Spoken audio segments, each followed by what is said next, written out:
कैसे हो स्टूडेंट्स? कैसा चल रहा है आपका अल्कोहल, फिनोल्स और ईथर? क्योंकि हमने पिछले जो मेरा सेशंस था तो उसमें हमने फिनोल का जो केमिकल प्रॉपर्टीज या केमिकल रिएक्शंस है उसके बारे में हमने उसका डिटेल स्टडी किया हुआ था। उस फिनोल में हमने जो फर्स्ट स्टेप जो डाला हुआ था वो था electrophilic aromatic substitutions reactions. So under the title of this electrophilic aromatic substitutions reactions, we studied or we learned about the two different process, nitrations and halogenations respectively. So now our next point is Kolbe's reactions. The name of the scientist is Kolbe's and the reaction is called as Kolbe's reactions. So this Kolbe's reactions, what is the purpose of this Kolbe's reactions? So the purpose of this Kolbe's reactions is the industrial preparation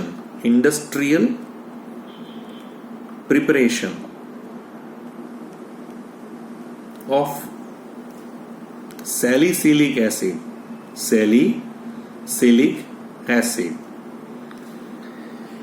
हम salicylic acid का industrial production करना चाहते हैं, बहुत ज्यादा quantity में हम लेना चाहते हैं, तो उसके लिए ये कॉल्बेस रिएक्शन है। तो फिर ये क्वेश्चंस ये भी होगा कि हम सैलिसिलिक एसिड को इतना इंडस्ट्रियली क्यों बनाना चाहते हैं, क्योंकि उसका अप्लाइड जो यूजेस है वो बाहर का जो यूजेस है वो बहुत बढ़िया यूजेस है। इसलिए हम ये जो प्रिपरेशंस ऑफ सैलिसिलिक एसिड है तो उसको हम इंडस्ट्रियली हम बनाना चाहते हैं। तो what we have to do in the case of this Kolbe's reaction? So first we have to convert this phenol into phenoxide ion. With the help of 10% NaOH is used. We know that this NaOH is a strong base and phenol is a weak acid, so it's a one type of neutralizations and we get a sodium phenoxide. What is the purpose? Because our book starts the sodium phenoxide, because this phenoxide ions is generated by treating phenols with sodium hydroxide. This is more reactive than phenol. We know that out of this phenol having a 5 canonical structure and phenoxide is also having a 5 canonical structure, but all 5 canonical structure of phenoxide having only and only negative charge, while in case of phenol, right, there is a separation charges or charges of separations that we have to observe in the canonical structures of phenol. So that's why this sodium phenoxide is more reactive than phenol towards to the electrophilic aromatic substitutions reactions. So it undergoes electrophilic aromatic substitutions reactions with the carbon dioxide, because this carbon dioxide is acidic in nature and it's a weak electrophile. So when we perform this sodium phenoxide is when heated with a carbon dioxide at 125 degree centigrade temperature under a pressure of near about 4 to 7 atmospheric pressure. So first we get a phenoxysodium format. So this CO2 is entered between this O minus and Na plus and we get a product is like that. This is phenoxysodium format, but this product is unstable, so it's rearranged in such a way that it's converted into stable product like sodium salicylate. So this is the structure of the sodium salicylate. Now this sodium salicylate is acidified, right? Because this sodium salicylate having a Na, because there is a presence of strong base, so we have to acidify it with the help of dilute hydrochloric acid, right? So we get a main product along with a small product. We get a main product as a salicylic acid. The other name is 2-hydroxybenzoic acid. Also we get a 4-hydroxybenzoic acid too, but this product is major in nature. So this is the process to form a salicylic acid. So in this case of salicylic acid, what are the uses of this salicylic acid? If we have a salicylic acid, because in the case of salicylic acid we saw that two different types of functional group are present. One is phenolic group and remaining is carboxylic acid group. This is aromatic acid group and this is phenolic group. Okay. So if we perform the reactions, for example, if I acylation, the acylation of phenol. So at that time this is O minus and H plus, and this acylation with the help of acetic anhydride, right? So it's converted into OCO CH3 COO. There is no effect on COOH. इसमें क्या होता है कि आपके पास दोनों functional group है, एक phenolic group है और दूसरा कार्बोक्सिलिक एसिड ग्रुप है। प्रेजेंटली हम उसमें ये ग्रुप पे ऊपर हम उसका रिएक्शंस करवा रहे हैं। तो उसके लिए हम एसाइलेशन में क्या सोच रहे थे, पहले भी हमने पढ़ा हुआ है कि एसाइलेशन है वो एसिटाइल क्लोराइड या एसिटिक एनहाइड्राइड दोनों में से किसी की तरफ से हम ले सकते हैं। जैसे हम ये प्रोसेस करवा रहे हैं, so there is a cleavage between O and H bond and this COCH3 is attach. Okay fine.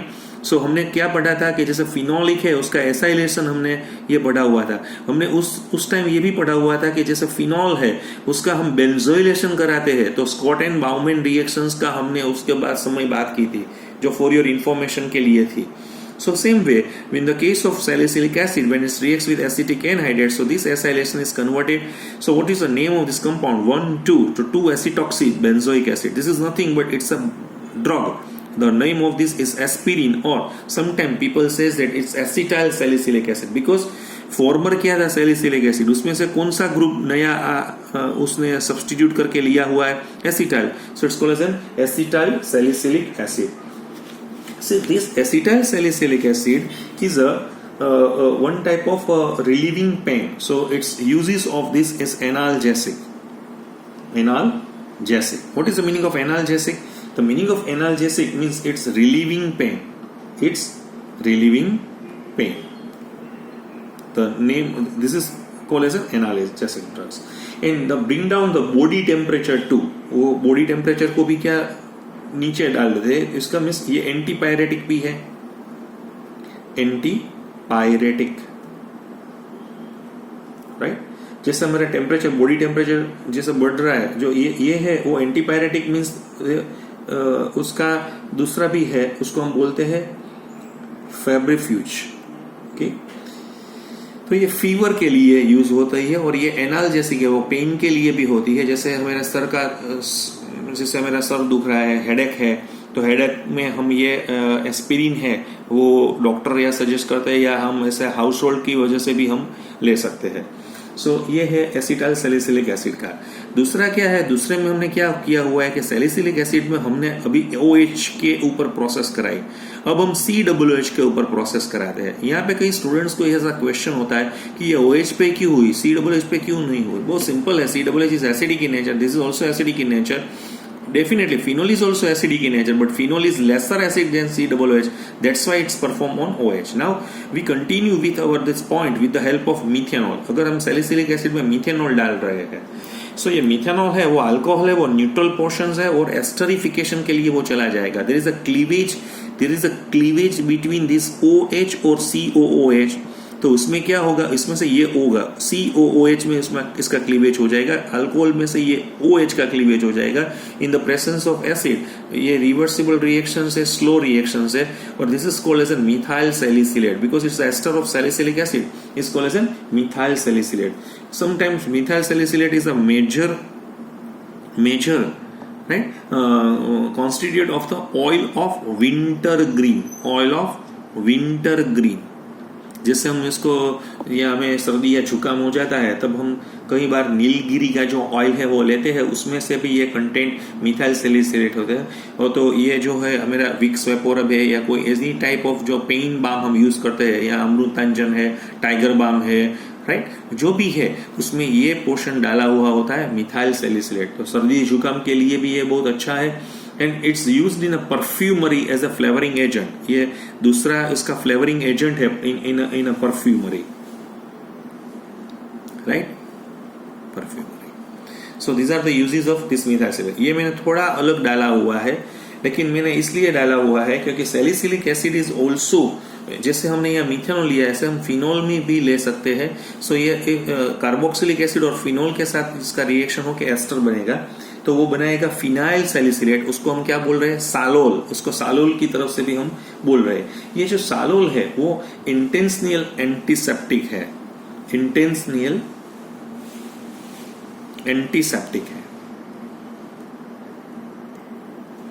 जैसे मेरी आंत में, जैसे मेरे इंटेस्टाइन में कोई भी इन्फेक्शन होता है तो ये इसका लिक्विड भी आता है और ये भी उसका ड्रग्स भी हम जैसे पैलेट्स की तरफ से भी इसको हमें मिलता है, तो ये इंटेंशनल एंटीसेप्टिक के लिए यूज होता है। सो आपको समझ में आ गया होगा कि क्यों हमने ये बहुत बड़ा लार्ज स्केल पे बनाया हुआ है, और ये मेथड है वो कॉल बेस मेथड की तरह से चल रही है। ओके, नेक्स्ट हम दूसरा हम सेट कर रहे हैं, और वो है रीमर टीमान रिएक्शन। रीमर टीमान रिएक्शन, ये जो रिएक्शन हम देखना चाहते हैं वो सैलिसाल्डिहाइड बनाने के लिए, सैलिसिलिक एसिड नहीं, लेकिन इस प्रोसेस से हम सैलिसिलिक एसिड भी बना सकते हैं।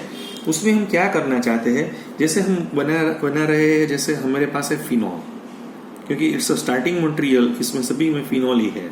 उसका हम क्लोरोफॉर्म के साथ हम NaOH से इसका रिएक्शंस करवा।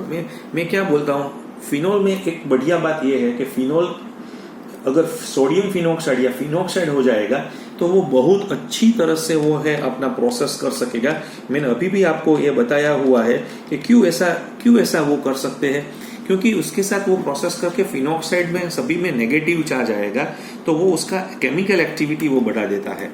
और ये जो रिएक्शंस है वो नियर अबाउट हम 70 डिग्री सेंटीग्रेड के आसपास हम करते हैं, और ये NaCl निकल जाएगा और वाटर निकल जाएगा। तो हमें फर्स्ट में क्या होगा, तो हमारे पास ये पहले क्या हुआ था कि जो फिनॉल उसका सोडियम फिनॉक्साइड बना हुआ था। ये सोडियम फिनॉक्साइड फिर वो क्लोरोफॉर्म के साथ यहाँ पे रिएक्ट करके उसने ये CHCl2 बनाया हुआ है, ये ऑर्थो पोजीशन पे। ये CHCl2 यानी 2 क्लोरीन है, तो this 2 chlorine when reacts with NaOH, so it's a simple displacement reaction, it's a one type of nucleophilic reactions। तो उसमें क्या हो जाएगा, तो ये हमें ये प्रोडक्ट मिलेगा ONA, ये CH है, ये OH है, और ये भी OH है। लेकिन हमने आगे पढ़ा हुआ था कि एक ही कार्बन पे 2 हाइड्रोक्सिल ग्रुप जेमिनल फॉर्मेट में नहीं रहते, क्योंकि वो पानी निकाल देता है। तो वो क्या होगा, जैसे ये है वाटर निकाल के वो नेक्स्ट प्रोसेस में आ जाएगा, और उसका नेक्स्ट प्रोसेस यही है जिसे हम दिखा रहे हैं ONA and CHO। Now this compound is basic in और अल्कलाइन इन नेचर। सो अब हम डाइल्यूट हाइड्रोक्लोरिक एसिड की से हम उसका क्या करेंगे, डाइल्यूट हाइड्रोक्लोरिक उसका एसिडिफिकेशन करेंगे, और ये एसिडिफिकेशन उसको कन्वर्ट कर देगा कहाँ पे, तो कि उसका सैलिसाल्डिहाइड पे कन्वर्ट कर देगा। So this is called as an 2-hydroxy benzaldehyde, 2-hydroxy benzaldehyde, or sometimes this is called as an salisaldehyde, ये benzaldehyde। So once again, the treatment of phenol, this is the treatment of phenol with chloroform, this is chloroform, in presence of aqueous sodium hydroxide or potassium hydroxide at near about 70 degree centigrade temperature. So and then followed by hydrolysis, which is resulting into gives a 2-hydroxy benzaldehyde or salisaldehyde. This is the major product, and this reaction is called as an Riemer-Tiemann reaction. So this is all about the Riemer-Tiemann reactions. Okay, अगर मैं ये आपको questions पूछना चाहता हूँ, जैसे हम chloroform है इसकी बजाय हम CCl4 ले, तो यहाँ पे तो क्या होगा, यहाँ पे CCl4 जैसे हम डालना चाहते हैं तो यहाँ पे CCl3 आ जाएगा, राइट। उसमें 3 मोल ऑफ NaOH, तो 3 जगह पर OH आ जाएगा, तो 3 जगह पे OH में से हम निकाल देंगे तो यहाँ कार्बोक्सिलिक एसिड आ जाएगा, तो हम क्या पे चले जाएंगे, सैलिसिलिक एसिड में चले जाएंगे। तो in place of chloroform, instead of chloroform, if we take a CCl4 is used, so salicylic acid is our major product। आपको ये सब कुछ पता चल जाएगा। कई लोग ऐसे होते हैं कि जैसे वो थोड़ा अपना कॉम्पिटिटिव एग्जाम की वजह से जो पढ़ना चाहते हैं, उसके लिए मैंने ये थोड़ा पोर्शन डाला हुआ है, ये जस्ट फॉर इंफॉर्मेशन भी है। लेकिन जो बच्चे हैं वो अच्छा परफॉर्म करना चाहते हैं और अच्छा कर रहे हैं, तो उसके लिए ये क्वेश्चंस है वो कॉम्पिटिटिव एग्जाम में जो पास्ट मेरे पेपर थे उसमें ये क्वेश्चन है वो पूछे भी गए हैं। तो उसमें जैसे हम बता रहे हैं कि उसका मैकेनिज्म क्या होता है। So first is a generation of electrophile. First हम क्या बनाना चाहते हैं, इलेक्ट्रोफाइल का जनरेशन करना चाहते हैं। वो कैसे बन जाता है, जैसे NaOH का OH है और क्लोरोफॉर्म है, वो दोनों एक साथ उसका जो रिएक्शंस होगा तो वो H2O और CCl3 माइनस में होगा, और this CCl3 minus is now converted into CCl2 plus Cl minus, और ये है हमारा डाइक्लोरोकार्बीन। इसको क्या बोलते हैं? डाइक्लोरोकार्बीन। This डाइक्लोरोकार्बीन is a very good electrophile. ये क्या है? इलेक्ट्रोफाइल है। ये जैसा हमारा हो गया, तो दूसरा स्टेप इसमें क्या होता है? तो दूसरा स्टेप हमारा जो है वो है electrophilic substitutions. Electrophilic substitution. So in this case our phenol जैसे हमने ये बताया हुआ है फिनॉल, तो ये फर्स्ट वन वो फिनोक्साइड में कन्वर्ट हो जाएगा, और this phenoxide now CCl2 is a very good electrophile. So this pi electron cloud is attracted towards to this electrophile. At that time, minus charge of this oxygen is also processed towards to the phenyl ring.